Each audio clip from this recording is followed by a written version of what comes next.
Chapter 12. Down the Road. As winter arrived earlier than normal, the cold winds became too much for the crops to handle. I had to go harvest what we had before the snow started to fall. Since we had a storage room below the house, Link and I harvested what crops we had and stored them in the food cellar. Then we moved all the animals into the barn to keep them from getting sick. After preparations were made, we waited for the winter snow.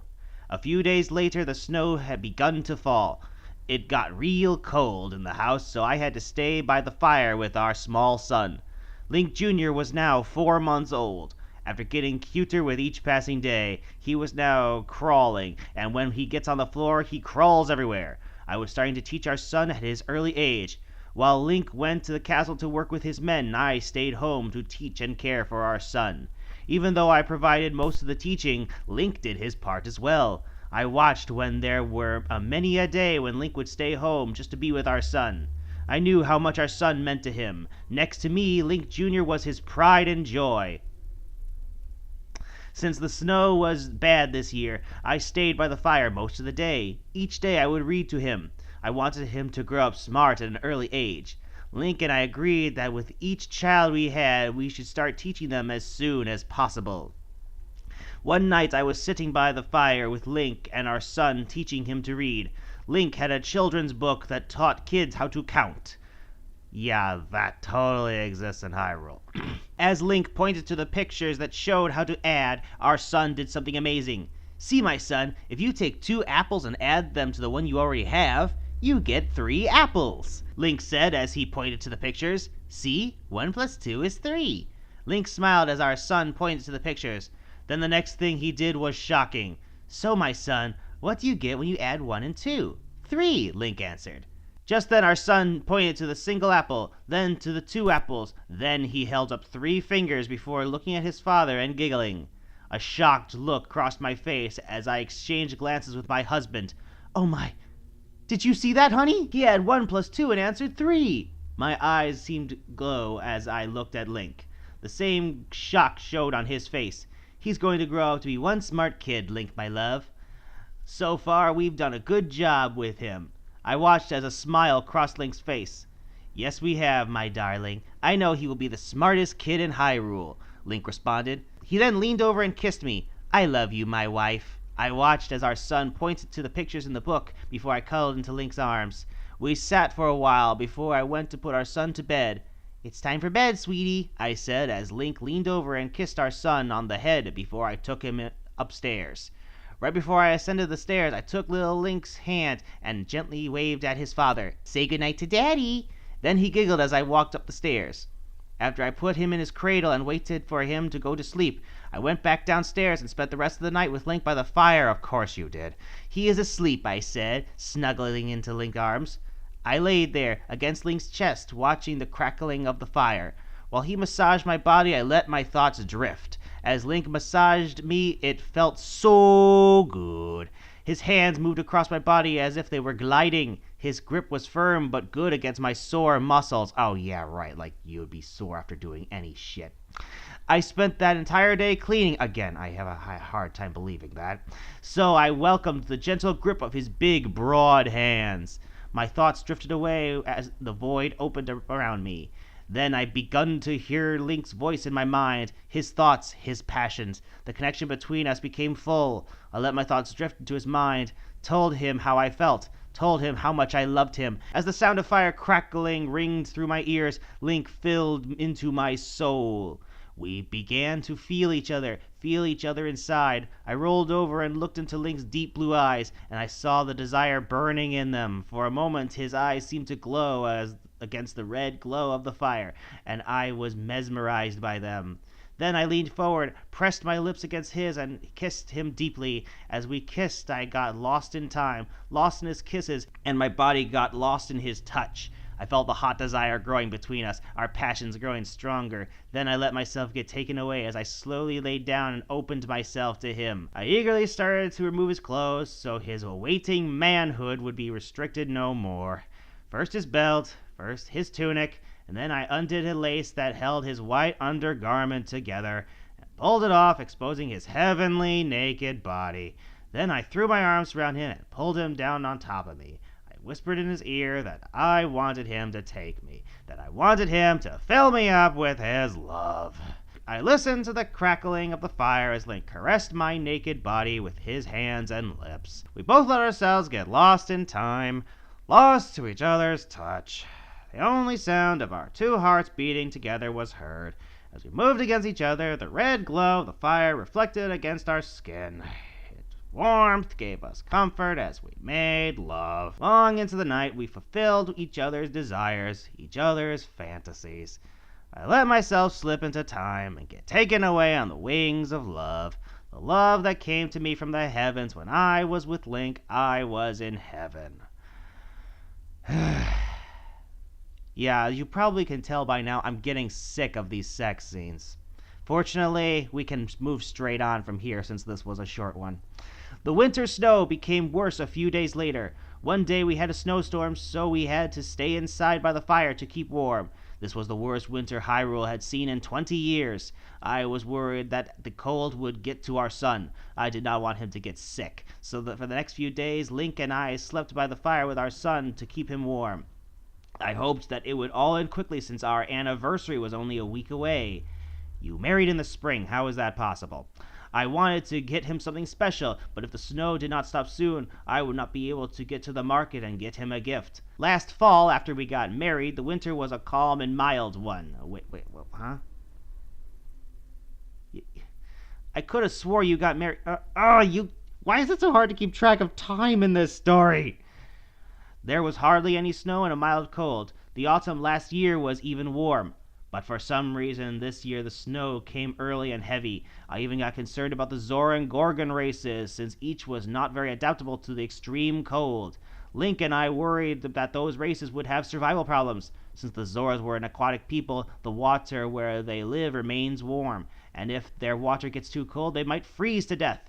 The Gorgons live up high on Death Mountain, but they need warm climates to live in. If the cold gets too extreme, they might not survive. Especially worried about Princess Ruto. She was the kind to go out, and she spent the day finding ways to improve Hyrule's water source, or Zora's domain itself. Usually being cooped up was not her style, and she seemed to get riley if she remains in one place for too long. We thought she might try to go outside to get away from being cooped up all day long. She never listens to her father, always sneaking around, so we thought she might try to sneak out, and that could be bad news. With that in mind, we decided that we should keep an eye out for her. One day in particular, it got extremely cold. It was the coldest Hyrule had gotten in 20 years.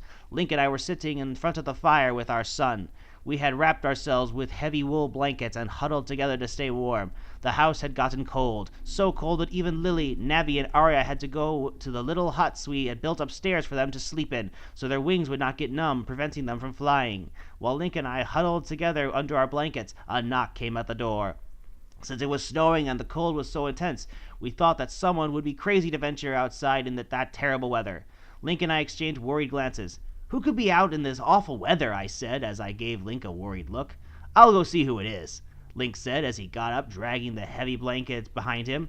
I got up, wrapped my blanket around me, wrapped one around our son, then followed Link to the door.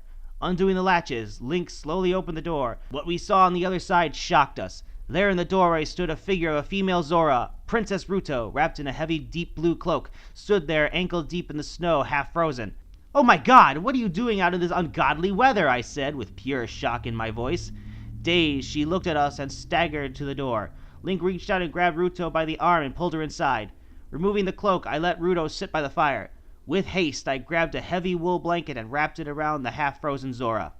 Then I went into the kitchen and made a cup of hot cocoa to give to her. After I handed her the cup, Link and I looked at her with unblinking eyes. "So tell me again why you were out in that awful storm," I said, with doubt in my voice. The adult Zora looked from me to Link, then answered in a muffled voice, "I was out examining ways to improve water flow from Lake Hylia when the storm broke, catching me in it." Reading over her statement again in my mind, it didn't make much sense.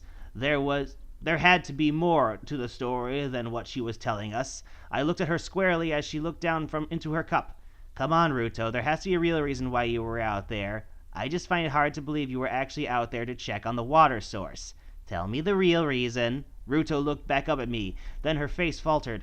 "Well, I can't really say. Link and I exchanged looks, and then we looked back at Ruto. Ruto, you cannot expect us to believe that you cannot explain why you were really out there. A glint of anger appeared in Link's jeweled eyes as he spoke. When she saw that Link was getting impatient, she finally decided to tell us the real reason why she was out in the storm. Well, I was in Zora's domain and I started to feel cooped up, so I decided to go to Lake Hylia for a swim. As I came near the water temple, I decided to check inside to make sure everything was okay. As I wandered the corridors, I saw what seemed to be a shadow that moved. I walked further down the corridor I was in, until something knocked me down. When I turned and looked up, I saw a shadowy figure looming over me that looked remarkably like Link. Its red eyes pierced me like daggers. As I looked at the figure, I could tell it was evil. I barely got out alive. That thing almost had me. When I got outside, the storm broke. Being a Zora, I knew I wasn't going to last long in the cold, and Zora's domain was too far away, so that's why I came here, Ruto said in a scratchy voice, her hand shaking the cup she held. I looked at her with unblinking eyes, and all I could think about was what Ruto said. A shadowy figure that looked like Link, I thought to myself. I glanced over at Link, who looked white as a sheet. Link, my love, what's wrong? Link turned to face me, his voice raspy from shock. Oh my goddesses, I thought he was dead. How could he still be alive? I destroyed him myself. Who, Link? What are you talking about? I watched as Link's eyes lowered. When I was in the water temple, about halfway through it, I entered this strange room. The room was strange, like it was straight out of a bad dream. As I continued to explore the room, I felt a strange presence. As I walked towards the lone tree in the center of the room, a shadowy figure turned from behind it. When I got close, I could tell the figure looked like me. Link's eyes faltered as he remembered the day when he met his mirror self. Oh, goddesses, you're kidding, right? I said with pure shock in my voice. No, he's telling the truth, Ruto added. I saw with my own eyes when I was in there last. I could not believe what I was hearing. All I could think of was that there was another who looked like Link. Was this other evil? Was he good? Or was he Link's twin that he does not know about? These questions raced through my mind as the thought of this mirror image with the face of my husband was possibly running around.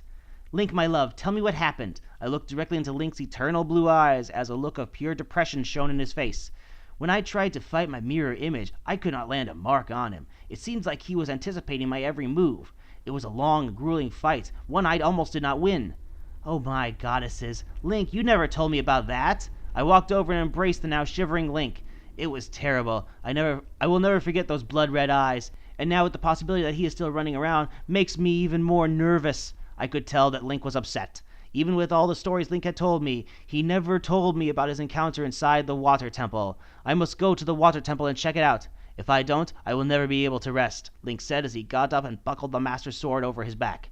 Then he put on his deep green cloak as he prepared to venture outside. Link, my love, you cannot venture out into the dangerous storm, I said as I grabbed his arm. Jenna, my dear wife, I must go. If that mirror image of me is still on the loose, that could mean serious trouble. Link's jeweled blue eyes pierced me deep into my soul. As I stared into them, I begun to understand that he had to go find out if the evil in the shape of his image was still inside the water temple. I wondered how Ganondorf could create such an atrocity. I understand that you must go to the temple and see if it is true that this copy is wandering its corridors, but you are not going without me, I said as I grabbed my deep blue cloak and put it on, lifting the hood over my head. Jenna, my love, you cannot come. It's too dangerous and someone needs to stay here and take care of our son, Link said as he lifted my head up until our eyes met. Pushing his hand away, a hint of irritation appeared in my voice. First off, I cannot let you venture out into that storm alone. Second, Ruto as well as Lily and Navi are here, so they can take care of our son while I was away. Shut your fucking mouth! No problem, John. Shut the fuck up, you cunt! Ruto is not able to go back to Zora's domain yet, so she should stay here anyway, I said as I headed towards the door. Link grabbed my arm and pulled me back. Jenna, my love, you do not understand. I do not want to lose you. The temple is dangerous, and so is my mirror self. Link looked at me with concern in his eyes. All I could think of was about how I didn't want to lose him either. I'm still going. I don't want to lose either. I love you, and I want to protect you. Who knows what this mirror self might be planning, I said as I threw my arms around Link. Sigh. That's one of the reasons I married you, my dear Jenna, Link said as he pressed his lips on mine. How pathetic is it that the worst thing that she can think of is Dark Link? Like, of all the possible threats that could return, it's a minor boss from a relatively infamous dungeon. Next week we'll be starting the battle with Dark Link, and I'm not sure whether or not to laugh or cry the entire time.